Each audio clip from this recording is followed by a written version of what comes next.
Bien, pues después de esta pausa y después de la entrevista que manteníamos con la alcaldesa de Olvega, Elia Jiménez, abrimos tiempo de tertulia y saludamos a las personas que me van a acompañar en esta noche de jueves. Mercedes Ciria, presidenta del Colegio de Economistas de Soria. ¿Qué tal? Buenas noches. Iván.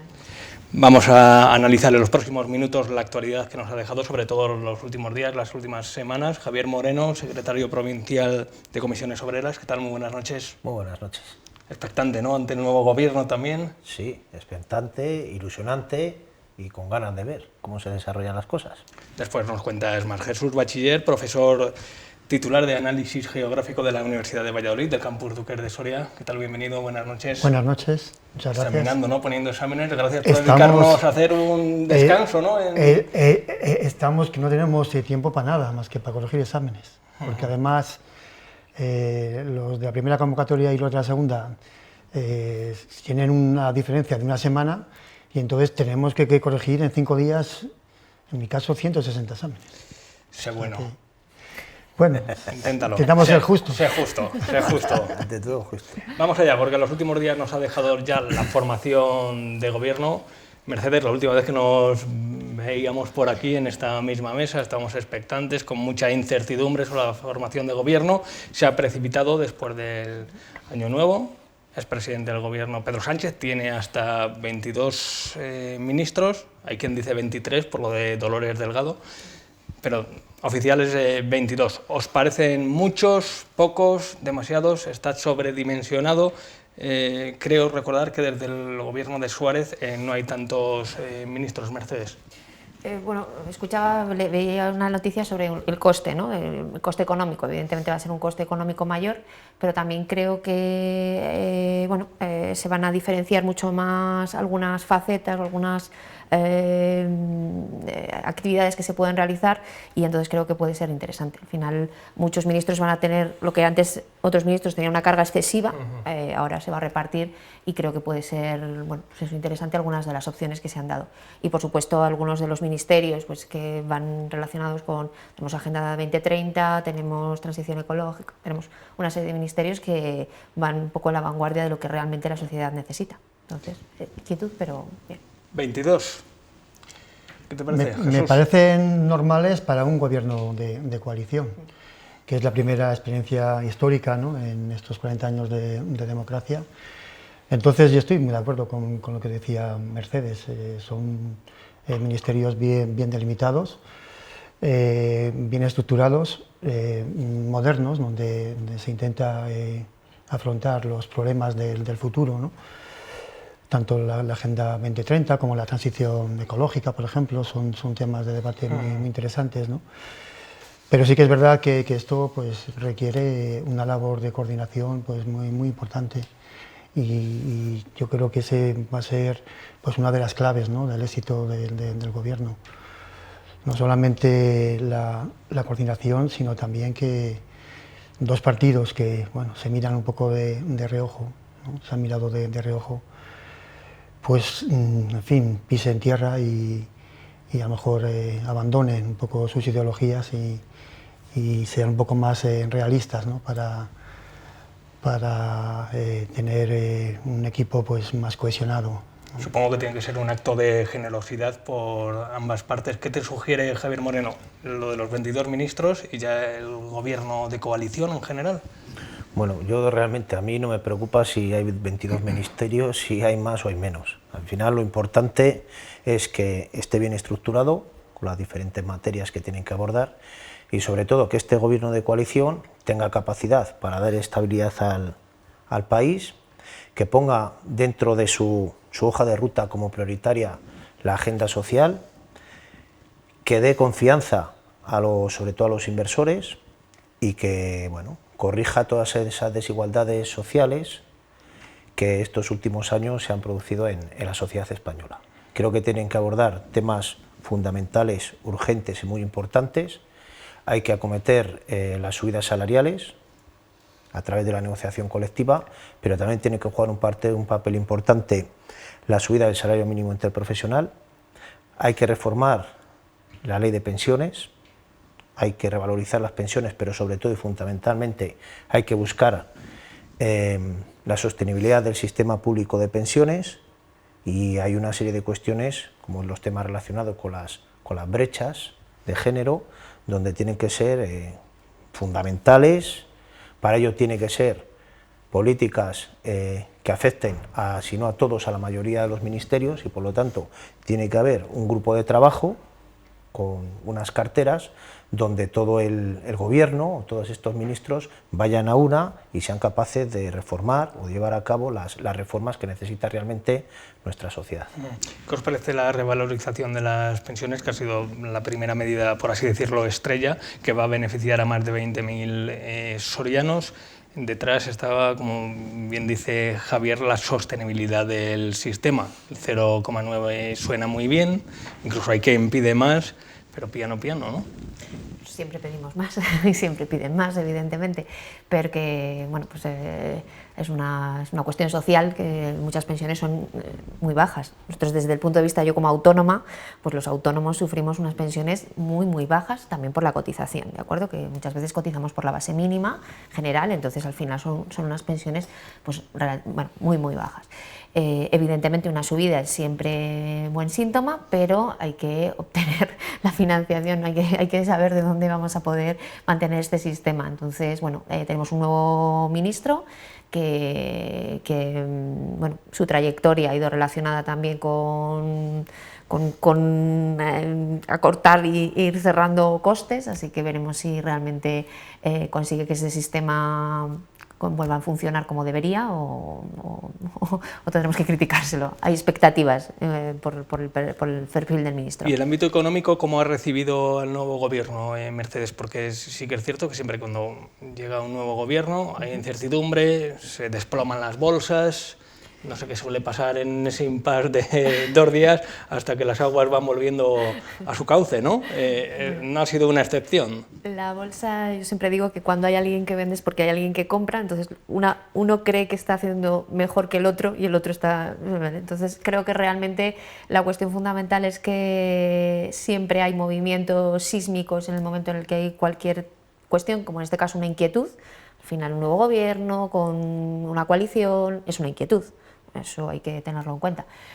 Pero todo al final siempre vuelve las aguas a su cauce y yo creo que las expectativas son favorables en general y bueno, pues vamos a esperar si realmente funciona, y lo que sucede es que tenemos que colaborar todos, ¿no? Al final esto no lo hacen solamente la sociedad y la política, no solamente lo hacen ellos, estamos todos en el mismo barco. Hay que dejar esos 90 días, ¿no? ¿Eran 90 días o ya ninguno, ¿no? Ya no sé. Se abre la veda, ¿no? No Iba a comentar que estos 2 últimos días se han celebrado unas reuniones de un grupo de representantes de empresas del IBEX 35 y de grandes inversores internacionales con miembros del gobierno, y sí que es verdad que, bueno, pues que había una cierta preocupación, ¿no?, por las medidas que podía tomar un gobierno de coalición de izquierda con la ultraizquierda, ¿no?, por así decirlo. Entonces, bueno, dentro del gobierno, como ministra de Economía, tenemos a Nadia Calviño, que en fin, es una mujer, una economista forjada en Europa y bastante europeísta. Entonces, creo que va a intentar pues, tener o cuadrar las cuentas de forma que bueno, no sé si su misión en el gobierno va a ser la de sargento, la de decir, hasta aquí, tú no puedes pasarte de allá, porque claro, todos los ministros van a querer más, ¿no? Y al final va a ser ella la que diga, pues sí, por aquí, sí, por allá, no por aquí, no por allá. Entonces, bueno, la tacañona va a tener una función importante y sobre todo para darle credibilidad, ¿no?, a las cuentas del gobierno. Supongo que muchos de los planteamientos, objetivos que iban en la campaña electoral no se van a poder llevar a cabo, como el salario mínimo interprofesional, igual no tan pronto, ¿no?, como gustaría el gobierno de coalición. Bueno, decir que de entrada el gobierno es elegido para 4 años. O sea, muchas de las cuestiones que plantean o que llevan en sus programas electorales tienen 4 años para llevarlo a cabo. Está bien que se empiezan a ver gestos, uno de los primeros gestos que ha hecho el Gobierno precisamente tiene que ver con esa revalorización de las pensiones. A una organización como Comisiones Obreras también nos hubiera gustado que una de las primeras medidas que hubiera tomado el otro día el Consejo de Ministros era la derogación del artículo 52D del Estatuto de los Trabajadores, sobre todo a raíz de la última interpretación que hace el Tribunal Supremo, donde permite a las empresas despedir a aquellos trabajadores y trabajadoras que se encuentran en una situación de absentismo laboral, aun teniendo causa justificada. Creo que eso es una medida urgentísima. A partir de ahí, no tenemos que tener miedo a afrontar una reforma de las pensiones. Desde Comisiones Obreras siempre hemos dicho que el marco donde se tiene que llevar a cabo esa reforma de las pensiones tiene que ser en el Pacto de Toledo, donde todas las formaciones políticas, donde los agentes sociales, agentes económicos y todas aquellas voces o opiniones acreditadas tengan algo que decir sobre las pensiones. Tenemos que sacar de la agenda de los partidos políticos las pensiones para evitar que se utilice como una arma arrojadiza hacia el resto. Entonces es fundamental volver al Pacto de Toledo, y a partir de ahí salir con un gran consenso, que posteriormente tendrá que ir al Congreso de los Diputados, al Senado, y que adopte la forma de ley. Tenemos margen para reformar, tenemos margen para asegurar el sostenimiento del sistema público de pensiones, y como ocurre en la economía familiar o en cualquier tipo de economía, hay que afrontar, por un lado, los gastos, pero también es fundamental cómo afrontar los ingresos. Está claro que nuestro sistema público de pensiones, tal y como está actualmente, necesita de unos mayores ingresos que tienen que venir propiciados sobre todo por las bases de cotización o por esos porcentajes de cotización de los trabajadores y de la parte empresarial, y para ello es fundamental la creación de empleo de calidad, dar estabilidad a los trabajadores y a las trabajadoras, pero sobre todo y fundamentalmente subir salarios. A mayores salarios, mayores bases de cotización y por lo tanto mayores ingresos. Tenemos que acabar con las altas tasas de temporalidad, pero sobre todo y fundamentalmente tenemos que acabar con las altas tasas de desempleo. A mayor creación de empleo, mayor personas trabajando y por lo tanto mayores cotizaciones y mayores ingresos en la seguridad social. Si me permites, había una preocupación por parte de los empresarios y los inversores acerca de la derogación de la reforma laboral que hizo el PP y también de la subida del salario mínimo. Y claro, es que hay que tener en cuenta que España es uno de los países con mayores desigualdades sociales. Creo que este es un tema prioritario, ¿no?, en un país como España, que es un país desarrollado, ¿no?, y que es la 13 o la 14ª potencia mundial, ¿no? Entonces, creo que esa desigualdad social, la existencia de un porcentaje muy alto de gente en riesgo de exclusión social, creo que son temas suficientes como para reivindicar el que el salario mínimo se suba y se mejoren los contratos laborales. Yo creo que pese a que pueda haber una cierta preocupación, yo creo que los propios empresarios tienen que ser los primeros en defender que haya mayor igualdad social, una clase media más ancha y después que todo eso repercuta en una mayor capacidad de compra, ¿no? Porque yo creo que eso también repercute positivamente en la sociedad. ¿Es posible, Mercedes? ¿Habéis echado cuentas? ¿Habéis hecho cálculos? ¿Es posible subir el salario mínimo interprofesional a 1.000 euros? Ya no digo 1.200. La subida previa que tuvimos, generó un pequeño desajuste con los convenios. Es decir, ahora mismo hay personas que sí que están cobrando ese salario mínimo interprofesional y están equiparados, desgraciadamente, con personas que tenían un nivel superior, no solamente en cuanto a salario, sino evidentemente en cuanto a las propias características de su categoría profesional. Eso genera ahora mismo una desigualdad. Es decir, no se ha ajustado todavía la negociación colectiva con esa subida salarial. Tenemos que tener en cuenta ese primer paso, con lo cual yo creo que esperar inmediatamente una subida del salario mínimo interprofesional me parece arriesgado. Yo creo que debería de madurarse y evidentemente yo soy empresaria, y aunque sé muchas más cosas soy empresaria, y yo siempre digo que nadie puede ser feliz con un salario exiguo, bajo. Entonces, lo que las personas necesitamos para poder motivar a la economía, lo que necesita la sociedad, es que realmente todos, si gana la empresa, gana el trabajador, ganamos absolutamente todos. Ese juego es el que tenemos que mantener y tener muy claro. Al final, si el consumo, la única manera de aumentar el consumo es que las familias dispongan de dinero para poder...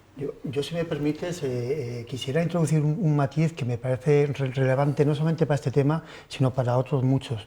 Y es que creo que la diversidad territorial hace que muchas de las políticas tengan que ser matizadas o por lo menos modificadas, ¿no?, cuando se trata de territorios diversos, como puede ser el caso del medio rural, ¿no?, donde a lo mejor la subida del salario mínimo tiene mayor repercusión, ¿no?, que en una ciudad grande, ¿no?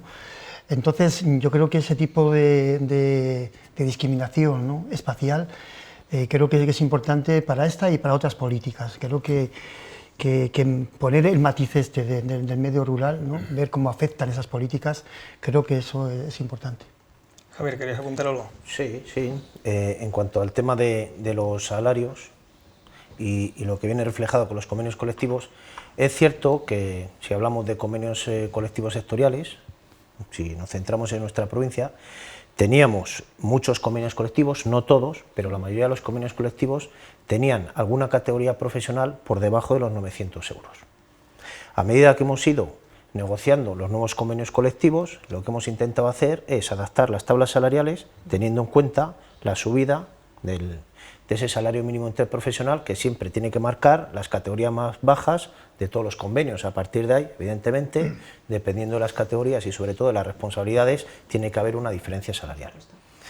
Aunque nosotros en las negociaciones del convenio colectivo no habíamos llegado todavía, porque nosotros solemos negociar a medida que se van cumpliendo la vigencia de los convenios colectivos, cuando nuevamente los denunciamos y nos sentamos a negociar y por lo tanto adaptamos las tablas salariales, sí que más o menos habíamos llevado un control de que las empresas estaban pagando el salario mínimo interprofesional a través de las bases de cotización que se ingresan en la Seguridad Social. O sea, que aunque no teníamos adaptados esos convenios colectivos, sí que hemos estado vigilantes para que las empresas cumplieran lo que dice la ley. 900 euros brutos mensuales, multiplicado por 14 pagas, son 12.600 euros. Un poco también reforzando lo que tiene que ver con las subidas salariales, existe el ANC, el Acuerdo para el Empleo y la Negociación Colectiva, es el cuarto ANC que se negocia a nivel estatal, es decir, que lo hacemos la patronal y los sindicatos. En el caso de la patronal se sienta COE y también la patronal que representa a la pequeña y mediana empresa, CEPIME. Es un acuerdo que no es de obligado cumplimiento, pero sí que marca unas recomendaciones que posteriormente se tienen que seguir o intentamos seguir en la negociación de los convenios colectivos. Ese ANC hablaba de un salario mínimo de convenio de 1.000 euros brutos mensuales, o lo que es lo mismo, si lo multiplicamos por 14 pagas, 14.000 euros brutos al año como salario mínimo de convenio. Ha sido ratificado por la patronal de Castilla y León, no así por la patronal soriana, pero cuando nosotros nos sentamos a negociar, intentamos poner encima de la mesa, mejor dicho, ponemos encima de la mesa e intentamos que el salario mínimo de convenio se estableciera en los 1.000 euros. Y un poco en consonancia de esa subida salarial nos vamos llevando las diferentes tablas salariales con las diferentes categorías profesionales y a partir de ahí elaboramos lo que son las tablas salariales. Pues lo iremos viendo. Ha sido noticia, como venimos hablando, la formación de gobierno. Hemos querido preguntar a los principales agentes políticos, económicos. Vamos a empezar por los económicos, ya que hemos terminado este tramo hablando de economía. Hemos preguntado a Santiago Aparicio y Alberto Santamaría qué le piden al nuevo gobierno. Lo primero que le pedimos al gobierno es una fiscalidad diferenciada para estas zonas despobladas, deprimidas, para que la inversión pueda tener un atractivo, porque de no tener ese atractivo realmente es muy complicado que puedan venir grandes inversiones a zonas tan despobladas como Soria. Y por otro lado también una legislación diferente, son todos los temas fundamentales, que se legisle diferente para estas zonas que para el resto de las zonas pobladas, ¿no? El sector empresarial lo tienen que cuidar o mimar para que sea exactamente igual o más competitivo que en los países que son nuestra competencia, y de esa manera, bueno, luego en que se gasten los impuestos o el dinero, pues es una cuestión que sí puede tener más matices políticos o de ideologías, ¿no? Pero realmente yo creo que tienen que apostar por la empresa, apostar por el empresario, apostar por el tejido económico, que realmente es el que genera empleo, que realmente es el que genera riqueza.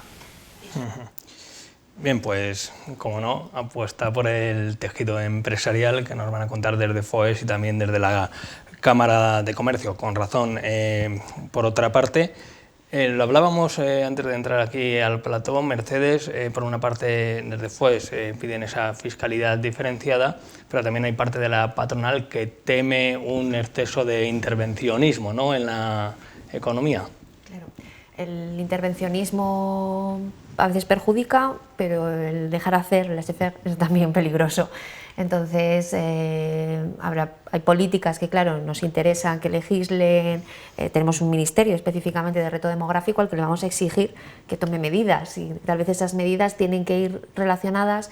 Pues el tema de la fiscalidad es controvertido, aquí se ha trabajado mucho en Soria, pero es controvertido. Yo con colegas economistas en Madrid lo hemos estado hablando, no todo, yo estoy de acuerdo también con ciertas cosas, pero visto desde fuera, siempre todas las medidas pueden ocasionar la perspicacia de alguien o la picaresca, mejor dicho, más que la perspicacia, y bueno, pues evidentemente una fiscalidad, una legislación diferente para zonas distintas, siempre y cuando esté suficientemente bien regulada para que no caigamos en esos problemas que ya hemos visto con anterioridad, pues puede ser interesante o puede no ser. Pero el dejar hacer, todo tiene, en el punto medio está la virtud. Eso es. ¿Sois partidarios desde los sindicatos de esa legislación diferenciada, de esa fiscalidad específica para territorios como Soria?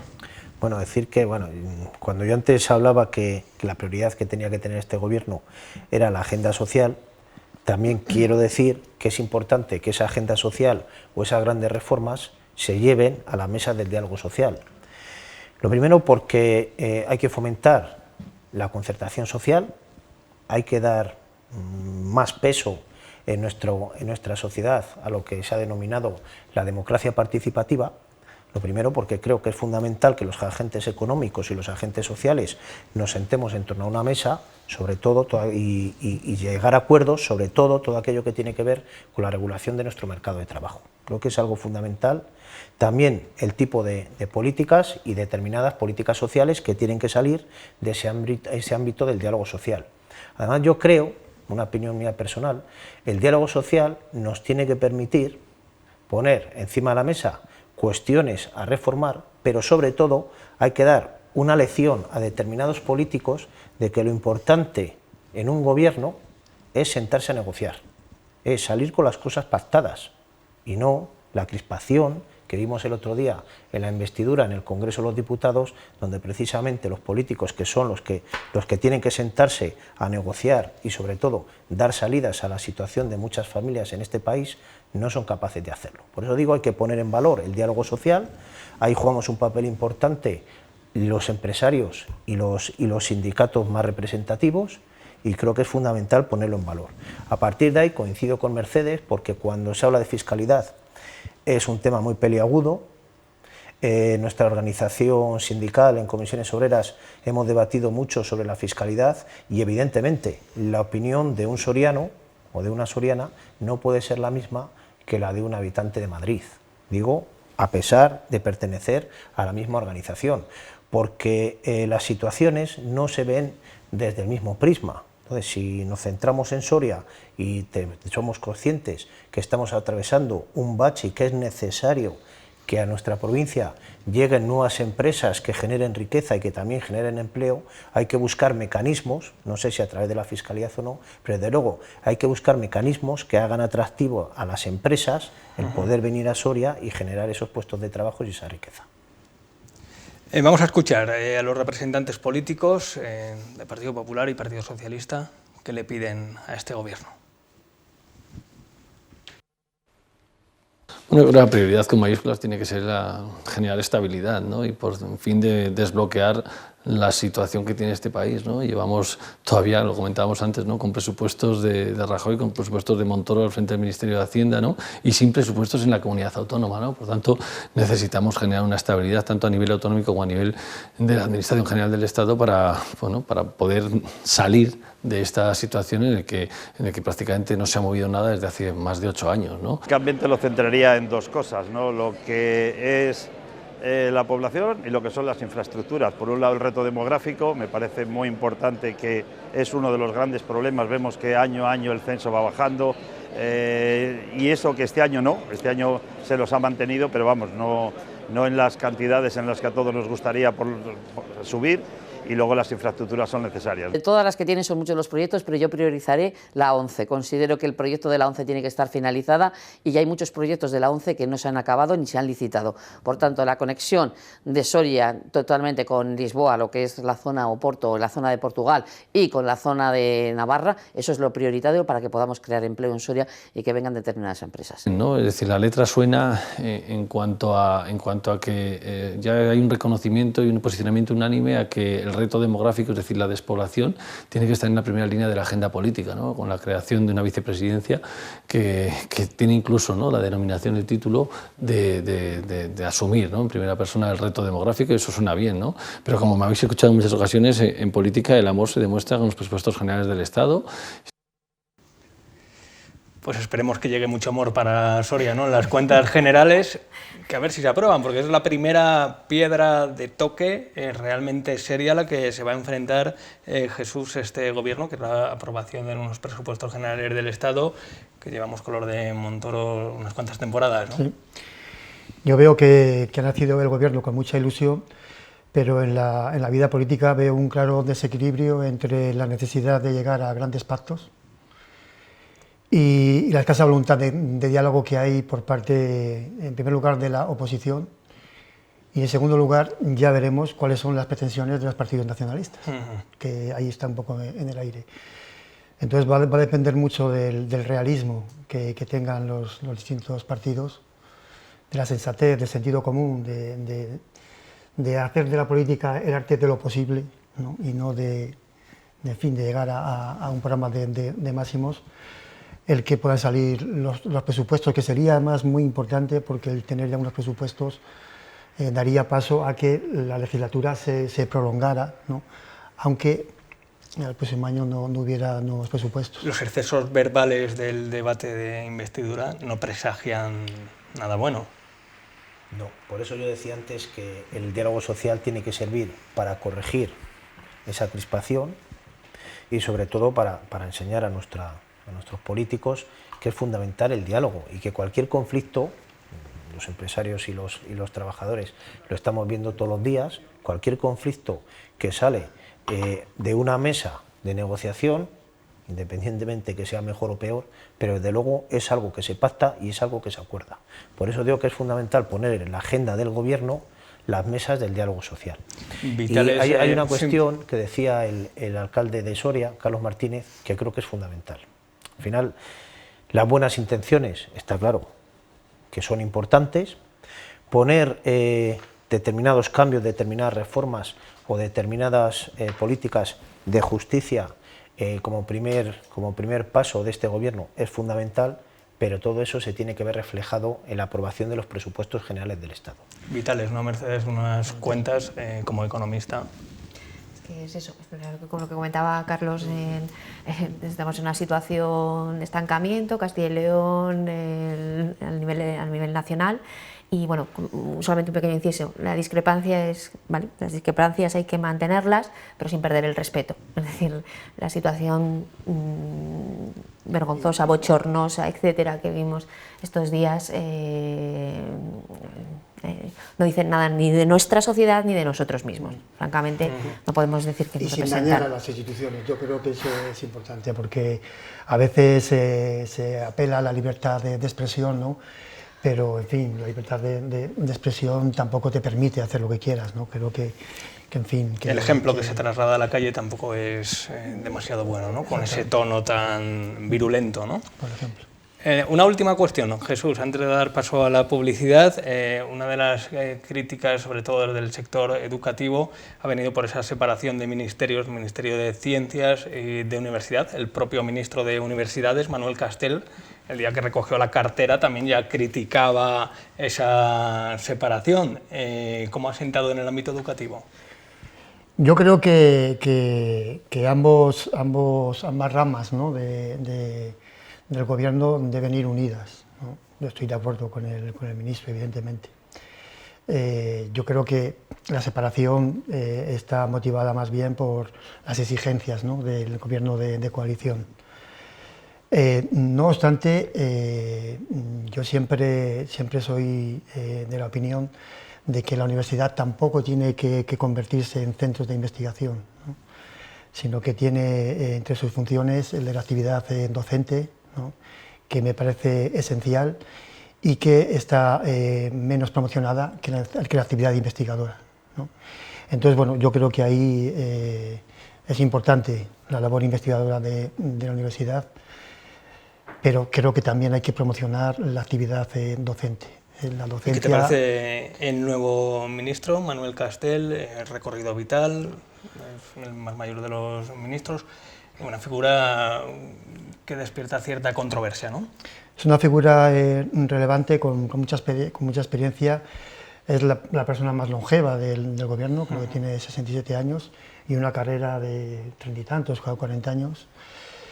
Y bueno, pues a lo largo de su dilatada trayectoria, pues ha tenido, en fin, intervenciones, opiniones un poco contradictorias, ¿no? De forma que él en algún momento ha sido partidario o por lo menos se ha expresado, ¿no?, en esos términos de abrir la competencia entre las universidades, ¿no?, como un medio para hacerlas progresar, ¿no?, para mejorarlas. Luego también ha llegado incluso a decir que los rectores deberían ser nombrados por los gobiernos regionales, por las comunidades autónomas. En fin, creo que eso, en fin, va en contra de la democratización, ¿no?, de la universidad. Luego también ha sido polémico porque, bueno, ha estado en alguna universidad privada en la cual pues se ha aprovechado, ¿no?, de recursos y del prestigio de la pública para mejorar sus títulos. En fin, son experiencias que, en fin, han sido criticadas, ¿no?, sobre todo de sectores de la izquierda. Pero luego yo creo que él en muchas otras declaraciones se ha manifestado por la igualdad, ¿no?, porque la universidad sea un motor de igualación social, ¿no?, de acceso de todas las personas con independencia de su procedencia social, pues a las oportunidades, ¿no?, que da pues el abrirse a una carrera universitaria, ¿no?, etcétera. Pues lo vamos a ir viendo. En cualquier caso, aquellas declaraciones que se hicieron en su momento ya se ha puesto de manifiesto, como en los últimos tiempos lo que se dice hace 2 meses, o ya casi no tiene validez, o el propio diálogo que decía Javier, al final le hace uno desandar los pasos, sentarse a hablar y tomar posturas bien diferenciadas, ¿no? Al final eso de la hemeroteca es casi ya para quemarla, ¿no? Está claro, uno puede tener sus opiniones personales, pero cuando formas parte de un gobierno, estás formando parte de un conjunto a la hora de la toma de decisiones. Entonces, bueno, al final hay que ver hacia dónde va el gobierno, independientemente de las opiniones del ministro, y creo que es fundamental potenciar la universidad pública. Lo del nombramiento de los rectores por parte de las comunidades autónomas, a mí personalmente me parece muy peligroso, y luego es fundamental que todas las personas tengan la posibilidad de acceder a la universidad en igualdad de condiciones, y por lo tanto la idea de que la universidad sea un motor de igualdad de oportunidades para toda la población, creo que, bueno, pues eso es un poco el sentido de un gobierno que tiene que fomentar que todas las personas tengan acceso a la universidad, y además que tengan esa capacidad de tenerlo lo más cerca posible. Con eso no quiero decir que en Soria tengamos que tener todas las titulaciones universitarias, pero también hay que acordarse de esa España vaciada y de muchas veces, si aquí desembarcaran determinadas titulaciones, pues a lo mejor contribuiría a, bueno, en fin, nunca se sabe, pero desde luego, de entrada, los estudiantes, que es gente joven, pues siempre serían bienvenidos. Vamos, la gestión de las becas, por ejemplo, es un aspecto fundamental, ¿no? Que permitan el acceso de las personas que pueden estar en peor disposición, ¿no? para ingresar en la universidad, pues puedan hacerlo. Y luego el tema de las tasas, por ejemplo, que es también un tema importante, ¿no? Las tasas son altas, ¿no? Aquí, por ejemplo, en Castilla y León, la Universidad de Valladolid, son de las más altas de España. Entonces, bueno, sería bueno, ¿no? El bajarlas y, como dice el compañero, apostar por la universidad pública, eso fundamentalmente. Lo iremos viendo en los próximos meses con las medidas que irá, supongo, adoptando el nuevo gobierno. Vamos a hacer un alto en el camino, publicidad, y enseguida volvemos.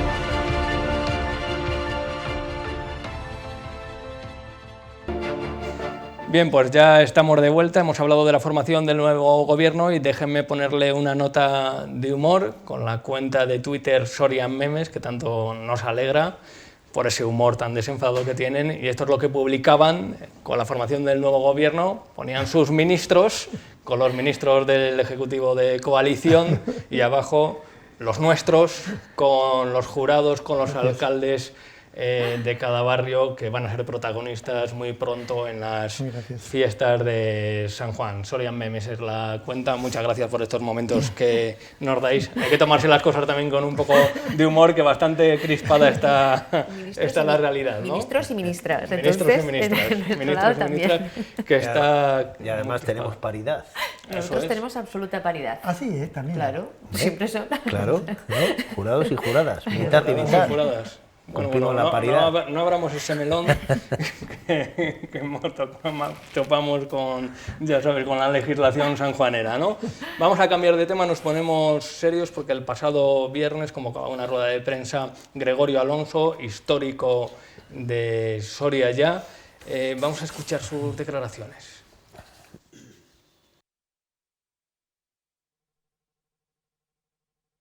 Lo que está claro es que se han pronunciado de manera partidista. Para mí lo que cuenta es que se ha pronunciado de manera partidista. Si están o no están, ellos sabrán. O sea, cada uno era libre de estar, porque si, oye, llevo 19 años en la plataforma, había gente que estaba afiliada a partidos, o sea, eso no pasaba nada. El tema es las manifestaciones partidistas, que es una cosa distinta.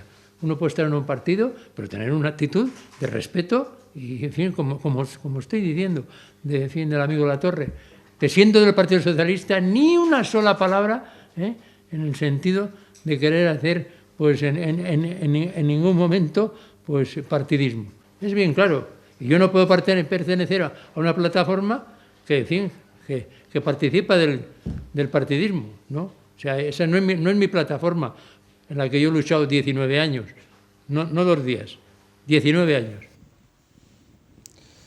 Bien, pues las declaraciones de Gregorio Alonso, al que, como no, mandamos un afectuoso saludo por todo lo que ha significado y también por la huella que ha dejado en la plataforma Soria Ya, en todas las reivindicaciones que afectan a la provincia. No le gustaron unas declaraciones que precisamente hacía en la 8 Soria, una de las portavoces de la plataforma, bueno, en la que más o menos justificaba el apoyo del Teruel existe al gobierno, en la búsqueda de esa estabilidad, en la búsqueda de gobierno. Él lo entendió como que se había planteado de manera partidista y no le ha gustado nada, por lo visto. ¿Qué lectura hacéis? Es triste la salida de un histórico así, ¿no? Sí, bueno, no había escuchado las declaraciones de Goyo, además es una persona que conozco desde hace muchísimos años, y no había escuchado las declaraciones. La verdad es que, bueno, pues entiendo que Soria Ya lo que defendía era el intentar salir de la situación de estancamiento y que el voto de Teruel existe iba en ese sentido, tenía ese objetivo. a mí me resultó muy lamentable lo que escuché con anterioridad, que eran las críticas feroces a Teruel existe, con acusaciones, acoso. Eso me parece que es absolutamente lamentable y que, bueno, pues desprestigia completamente la política. Entonces, entiendo perfectamente la posición de Goyo, la respeto absolutamente, pero a mí lo que sí escuché con anterioridad fue la situación, las declaraciones que hubo hacia Teruel existe, que desprestigiaban absolutamente bueno, no a las sociedades, pero sí a la política. Cuando un diputado tiene que dormir la víspera del debate de investidura en un lugar indeterminado del planeta Tierra, ¿En serio? para no verse acosado, estamos hablando de cosas serias y se están mandando mensajes un tanto violentos, ¿no? En ese sentido, pues es complicado. Ciñéndonos a la cuestión de Soria ya, bueno, se va uno de los históricos, la lucha de la plataforma continúa. Es una pena porque Goyo ha sido un luchador incansable, ¿no? Durante muchos años. Yo creo que nadie mejor que él ha vivido todo el desarrollo de la plataforma y de la lucha que han llevado con sus aciertos y con sus errores. Y entonces, bueno, pues que acabe de esta forma, pues bueno, es un poco lamentable. Pero sí que es verdad que bueno, cuando una plataforma que en principio no tiene una ideología concreta se presenta a las elecciones, ¿no? Pues lo más normal es que apueste por la formación de un gobierno. Que en el caso de Teruel existe, claro, ¿no? Que le permita pues el influir políticamente, ¿no? Que al final es lo que todos los partidos regionalistas están intentando hacer, no solamente con este gobierno, que mucho más, sino con otros anteriores, ¿no? Yo ya he sido partidario en otras ocasiones de que el Congreso de los Diputados se ha convertido en una Cámara territorial. Y yo creo que eso es malo y algún día pues tendrá que haber una revisión. Porque yo creo que el que haya 19 partidos de distintas regiones, cada uno con sus intereses, con sus demandas, ¿no? Pues al final es imposible realizar una política a escala nacional que tenga un referente general, sino que se van haciendo pues, parches por aquí y por allá, ¿no? Sin tener un sentido de globalidad. Yo creo que eso es importante. Entonces, claro, mientras la legislación está como está, yo entiendo que las plataformas pues, se presenten, ¿no? A las elecciones para influir y para intentar pues, sacar cosas para sus tierras. Pero yo creo que a largo plazo se debería pensar en que estos partidos deberían estar en el Senado, en un Senado que sea una verdadera Cámara de representación territorial, donde se diriman, ¿no? Y se consensúen los intereses territoriales. Y en el Congreso pues, se hiciera la política nacional, ¿no? Yo creo que en el futuro se debería tender a eso. Javier. Bueno, pues yo creo que lo primero, respeto a las declaraciones de Goyo, y lo segundo, pues un reconocimiento a esa labor durante tantos años en la plataforma. Además ha sido una de las personas más activas de la plataforma. Yo creo que la plataforma y el trabajo que hizo él y aquellas personas que estaban entonces, también el inicio con su consejo asesor, donde había organizaciones como comisiones obreras, fueron capaces de situar la problemática de Soria, sobre todo relacionado con los temas de las infraestructuras. Fuimos muchos los sorianos y las sorianas que cada vez que la plataforma llevaba una acción reivindicativa, la que lo secundábamos. Yo recuerdo el viaje a Madrid, cortar la carretera, yo estuve en la zona de Langa, en fin, bueno, hubo muchas acciones que fueron, en primer lugar, muy notorias. Yo creo que también tuvieron mucha imaginación y, como decía antes, colocó la problemática que ya empezamos a sufrir en Soria, bueno, mejor dicho, que ya veníamos arrastrando muchos años en Soria, pero se empezó a poner encima del mapa. A raíz de ahí, la plataforma de Soria ya ha tenido muchos años donde prácticamente la actividad ha sido nula, y ha sido a raíz de estos 2 últimos años, con la llegada de nuevas personas jóvenes, creo que con muchas ganas, han sido capaces de reactivar nuevamente la plataforma, copiando algunas de las acciones que previamente habían tenido repercusión y con nuevas ideas.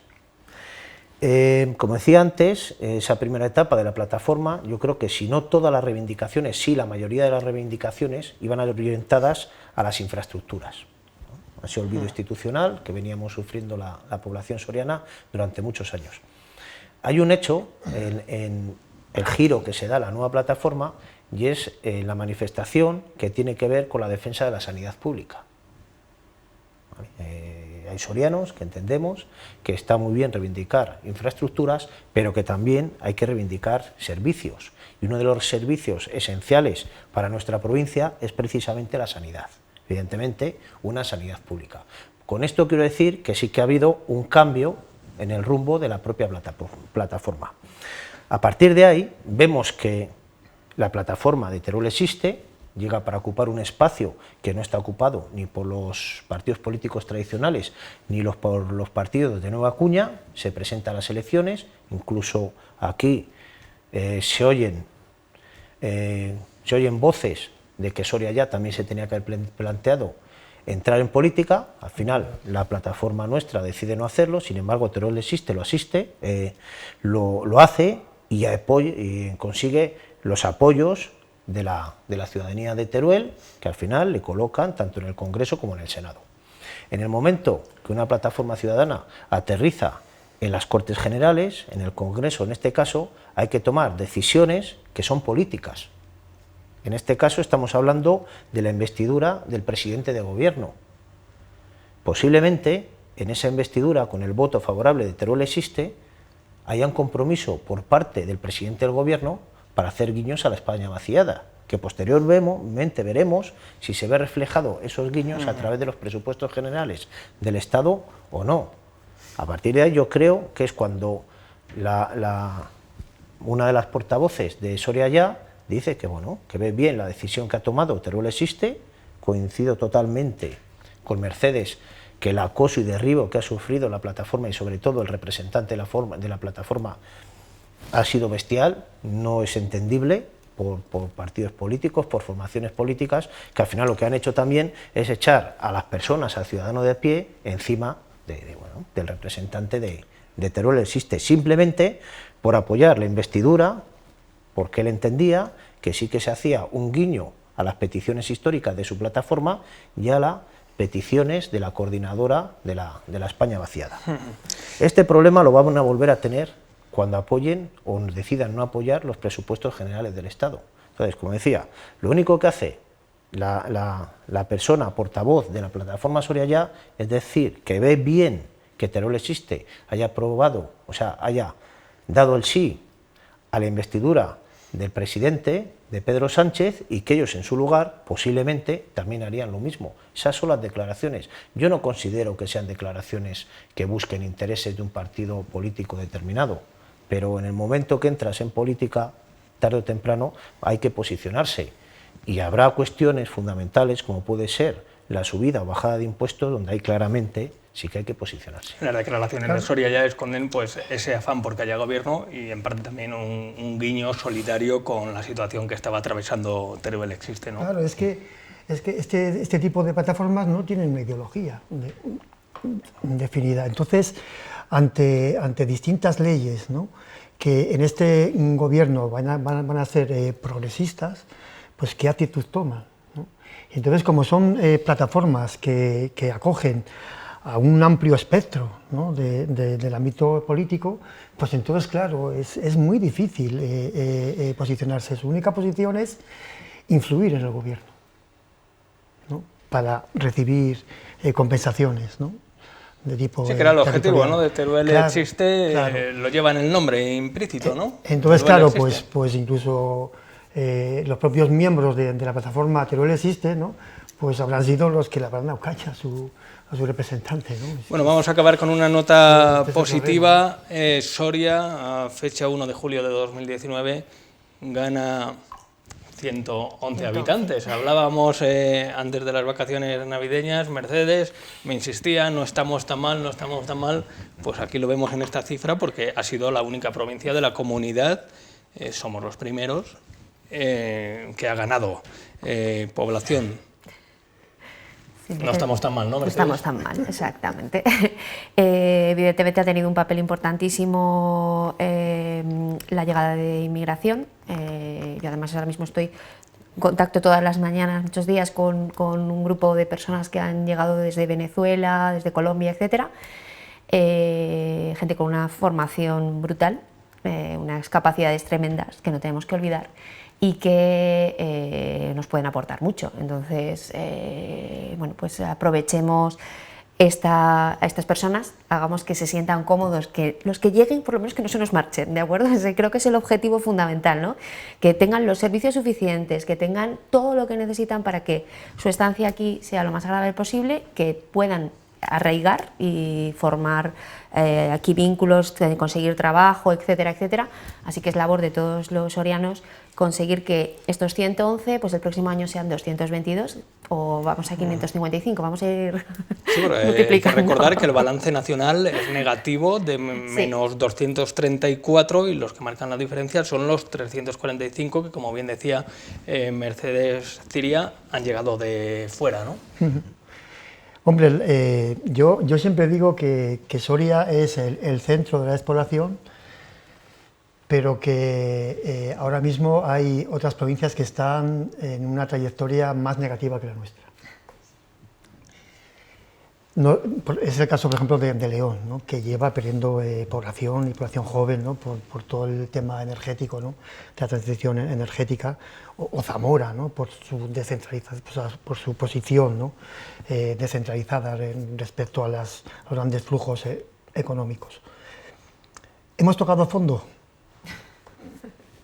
Pues no lo sé. Sí que es verdad que hay unos indicadores que son curiosos. El tema de la inmigración es un tema que en Soria pues ya lleva cierta tradición, puesto que desde el año 2000 pues ha habido un aumento considerable de los inmigrantes extranjeros, que ya hicieron en la primera década de siglo que la población en Soria creciera en casi 5.000 personas, que es una cifra importante. Pasó de 89.000 a 94.000 y pico. Luego bajó con la crisis, muchos de aquellos inmigrantes que llegaron retornaron a sus países, ¿no? Porque una gran parte de ellos pues quedaron en paro. Y ahora que llevamos unos años de recuperación, esa inmigración extranjera se ha recuperado, ¿no? Y el primer semestre del año pasado fueron unos 300, creo recordar que a lo largo del año pueden ser 600 o incluso más. 345. Sí, incluso más. Pero el dato más interesante es que Soria ha tenido tradicionalmente una trayectoria de saldo migratorio interior negativo. Es decir, siempre han salido más sorianos a otras provincias de los que han llegado, ¿no? Hay más sorianos en otras provincias que los que hay residiendo aquí. Y en este primer semestre de 2019, curiosamente, ¿no? Han llegado 109 personas más, ¿no? De las que han salido hacia otras provincias, ¿no? Entonces, en fin, es un dato significativo, ¿no? Porque ya sabemos que, bueno, muchos jóvenes pues se van a grandes ciudades, ¿no? a buscar... Para terminar, Javier, que se nos acaba el tiempo, hay un cambio de tendencia, hay que ser optimistas.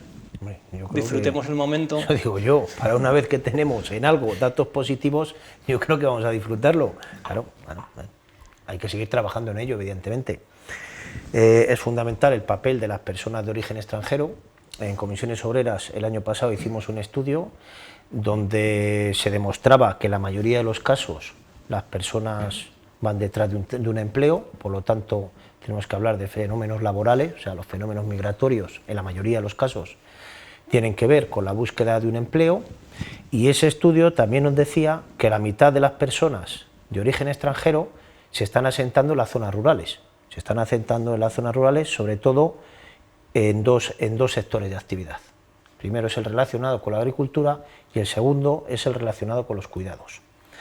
Gracias a estas personas de origen extranjero, muchas de las personas mayores pueden seguir viviendo en sus domicilios, tienen acceso a determinadas cuestiones, como pueden ser los alimentos o determinados servicios y sobre todo los cuidados, que en situaciones normales no tendrían acceso a ellos. Por lo tanto, creo que es fundamental hablar de los inmigrantes, de las personas de origen extranjero, como una posible solución a la despoblación. No lo tenemos que ver como unos enemigos, lo digo porque hay discursos, sobre todo de determinados partidos políticos, que nos hacen ver que son los enemigos, que son los que nos vienen a quitar el trabajo, son los que nos quieren a quitar el pan, y eso hay que desmontarlo. Esos mitos hay que desmontarlos. Bien, sí. Y hay que ver la inmigración, sobre todo, como una oportunidad. Pues con esta nota positiva, como decía Mercedes Ciria, que vengan y, a ser posible, ya que se queden, ¿no? Que se queden. Muchísimas gracias a los tres, Javier.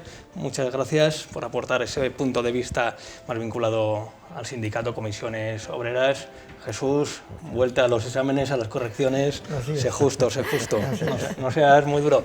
Mercedes Ciria, supongo que haciendo números, ¿no? Bueno, otras cosas también, no solo números. Por cierto, ¿cómo va esa delegación del Colegio de Economistas de Madrid implantado en Soria antes de fin de año? Sí, perfecto. La próxima semana presentamos el cuarto estudio sobre la opinión de los economistas de Soria y en breve realizaremos el acto de constitución del colegio. Pues allí estaremos, allí estará una cámara de la 8 Soria. Muchísimas gracias a los tres. Muchas gracias a ustedes por seguirnos. Volvemos el próximo jueves aquí en el debate de la 8 Soria.